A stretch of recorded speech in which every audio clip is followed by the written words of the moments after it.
मुझे कोई पछतावा नहीं। रोमांस के बादशाह ने एक झटके में छोड़ी थी इंडस्ट्री।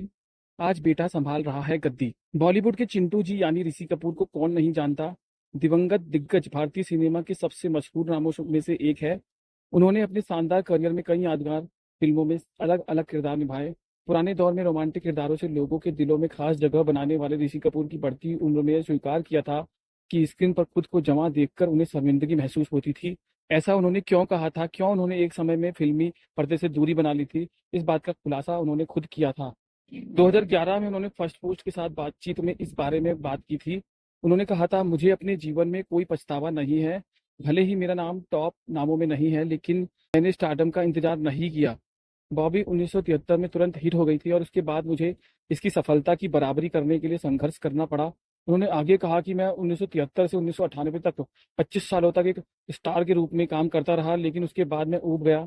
मेरा वजन बढ़ गया और मुझे लगा कि मैं नए स्टार्स के साथ प्रतिस्पर्धा नहीं कर सकता। ऋषि कपूर ने कुछ समय के लिए एक्टिंग से दूरी बना ली थी और डायरेक्शन में कदम रखा था। उन्होंने वो पल भी याद किया और बताया, मैं जिन फिल्म निर्माताओं के साथ काम करने जा रहा था उन्हें मैंने पैसे वापस कर दिए और 3 महीने तक घर में बैठा रहा।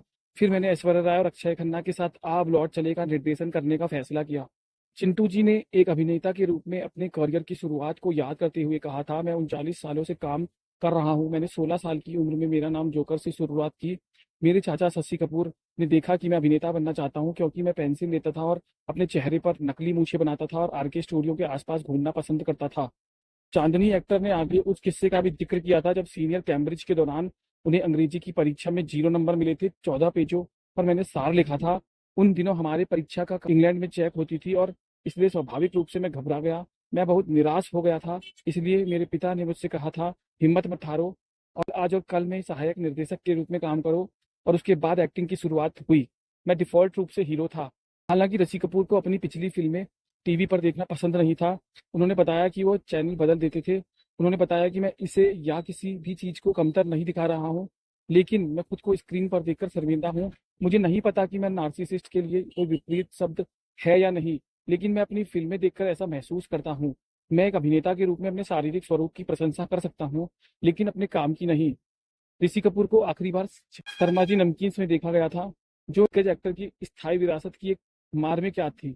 जूही चावला के साथ कपूर ने जीवन की नई चुनौतियों का सामना करने वाले एक सेवानिवृत्त मध्यम वर्गीय व्यक्ति शर्मा जी के रूप में अपनी भूमिका का फिल्मांकन शुरू कर दिया था। हालांकि अप्रैल 2020 में उनके निधन से ये प्रोजेक्ट अधूरा ही रह गया। हालांकि मेकर्स ने ऋषि कपूर की स्मृति का सम्मान करने और फिल्म पर पूरा होने को सुनिश्चित करने के लिए परेश रावल ने प्रतिष्ठित भूमिका को दोहराते हुए विनम्रतापूर्वक उनकी जगह ली।